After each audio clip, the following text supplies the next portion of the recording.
我的公公布莱恩来到中国10天有余，昨晚差点进医院。咋回事呢？每次俺家这些外国亲戚来，都得我带着他们到处玩。这次我有点带不动了。大胖姐说：“没事，我来。我现在人民大学人民教师，我已经不是那个啥也不懂的傻老外了。”跟他爸说：“我给你当地导。”哎呀妈呀！我才发现最能坑外国人的还得是外国人自己。我们去什刹海逛老北京，有那种人力车夫当导游解说。大胖媳妇跟他爸一个车，布莱恩就说：“你跟我一个车，人家车夫解说了，谁给我翻译呀？”大胖媳妇说：“我呀。”车夫就启程了，开始沿途解说。路过一片楼，车夫师傅说：“这个呀是溥仪以前的马房，当时这里呀全是他养的清一色的汗血宝马，养了这么10天的马，汗血宝马呀。”大胖媳妇听汉语跟扎铁听英语是一样的，你说一长串东西，他就卡在他能听懂的那一个词儿上，剩下全靠猜。布莱恩说：“所以这个房子是谁的呀？”大胖媳妇说：“宝马的。” This is owned by BMW. 布莱恩说：“4S 店呢？4S 店呢？”闹剧又被我们家带回了铁岭。我的公公婆婆大年30来到了我的爷爷奶奶家，我爷爷奶准备了丰盛的年夜饭。大胖媳妇问我：“我爸我妈如果想跟爷爷奶奶说感谢，怎么说好？”我说：“就说谢谢你的款待。”大胖媳妇就培训他爸去了。饭吃差不多了，布莱恩和温蒂突然要提酒，我爷爷奶慈祥的拿起酒杯，布莱恩和温蒂齐声对我爷爷奶说：“谢谢你的贷款，谢谢你的贷款。”他说你真开心了。我爷当时就懵了。我存折不都锁上了吗？我爷心想，这就是传说中的境外诈骗。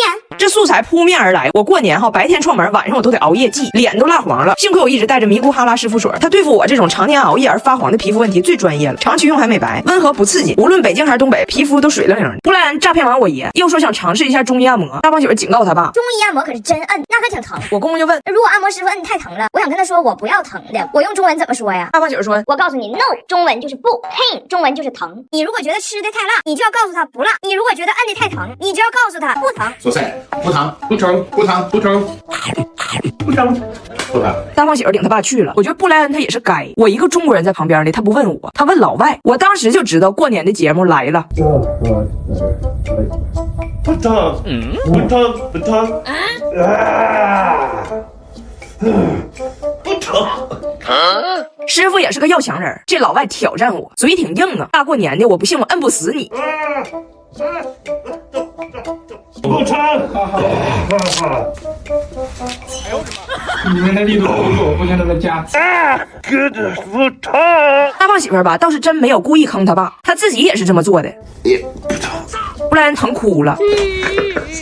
布莱恩跟大胖媳妇说：“咋回事呢？这师傅，你越跟他说不疼，他咋越使劲呢？”大胖媳妇说：“谁到了？这师傅咋跟听明白中国话似的呢？”不疼。哎呀，你不能想象，昨天我老公背着我出去让人偷拍了，我很震惊。他现在在大学上课，5点下课，天天6点50左右回家。我还问过他怎么这么晚回家，他说堵车。结果昨天6点，我同事下班在小区门口看着他了，给我打电话说：“姐，我看着姐夫了，在俺小区门口。”当时我脑袋嗡家一下子，我说旁边有女的没啊？我同事说：“姐，我给他拍下来了，你自己看吧。”结果。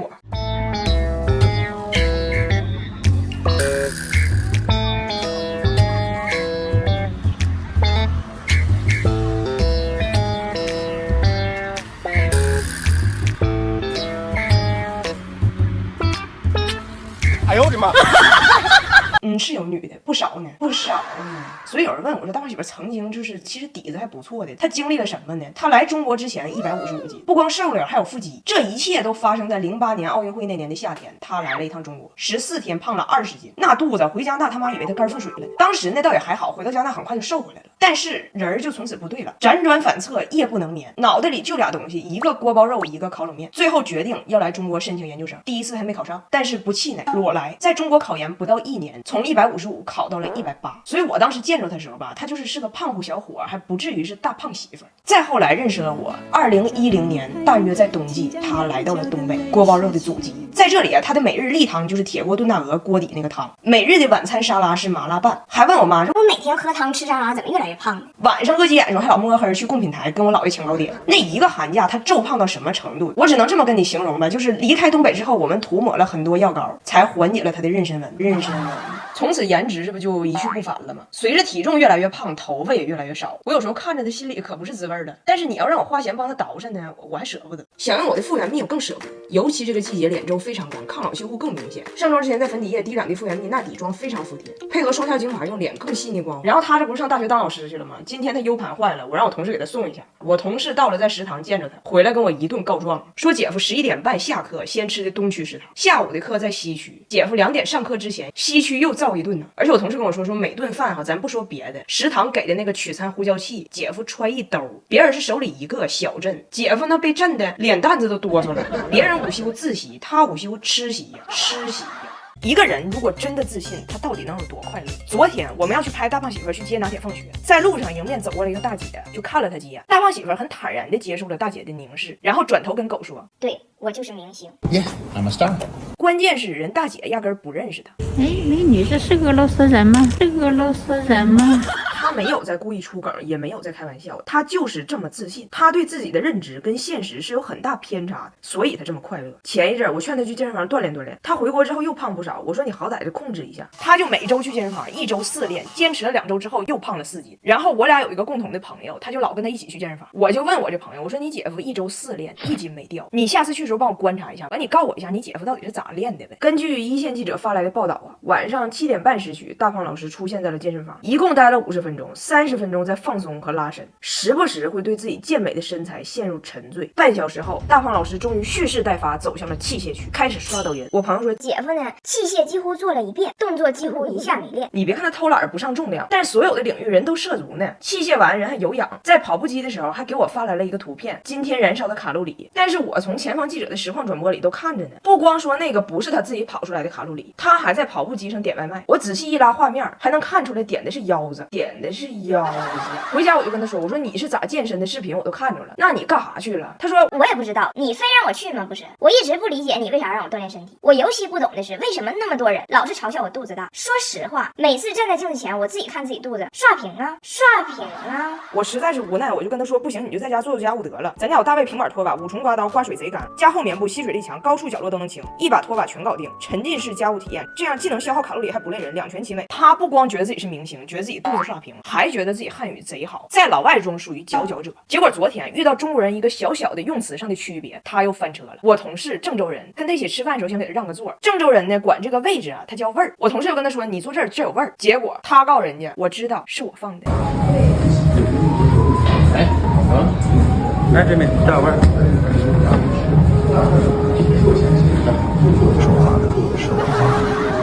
前天大胖媳妇自己攒钱掏钱给俺家买了台车，从上个月开始，他就天天跟我磨叽要给自己买台车，每天睁开眼睛就刷测评，追求的风格是低调但是吸睛，谁也不敢惹。但其实我完全就没当回事，我知道他存款多少，连个报废的捷达都买不起。结果前天我刚下班，我同事跟我说姐夫给我们都打电话了，说让你准备好，他提车了，今天要接你下班，然后带你去兜兜风。然后姐夫真的来了。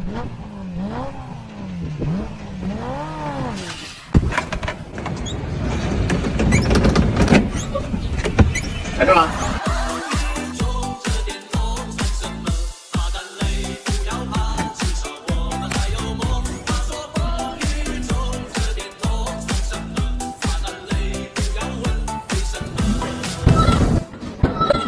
差点给我推沟里，然后在路上他们的姐夫给我讲了，这是他偶遇的一个老头卖他的，跟我说那个老头特别好，他卖别人2000他都不卖，就看我这个老外识货，觉得跟我有缘，卖我800，以后我就开这车，咱家正好有停车位都没用上。我说咱家停车位旁边停的车是迈巴赫，你停迈巴赫旁边啊？他说多般配啊，他是迈巴赫，我是卖800，卖800。我刚开始还有点生气，后来我想随便吧，他快乐就行。结果好景不长，晴天霹雳，昨天他想开他的豪车去买菜，被保安给拦住了，警告他说他开的这个车现在是过渡期，让他注意，他这个车现在已经进入倒计时，也就是说他买了台车还剩21天可以开。我一听，我的第一反应是我生气，你说买个车就剩21天，砸手里了。没想到他的第一反应是，那就让我们好好利用这仅有的21天吧，让这个车被废掉的时候，也觉得自己死得其所，为社会做出了应有的贡献。然后就开始天天开，每天北门接早达，南门接张大铁，还帮物业送过2趟电闸钥匙，一天给他乐坏了。但这个车一开快，他漏风，他还舍不得买个新羽绒服，穿那个旧的冻的不行。我说你去抖音商城双12好物节呀，现在活动便宜不少，我给你买这件才不到600，点商城或评论区棉袄棉靴这些冬日超值好物都每买150减20，特划算。为了完美利用这21天，他去接张大铁放学都得先在幼儿园门口过3遍。爸爸去哪里了？爸爸去哪里了？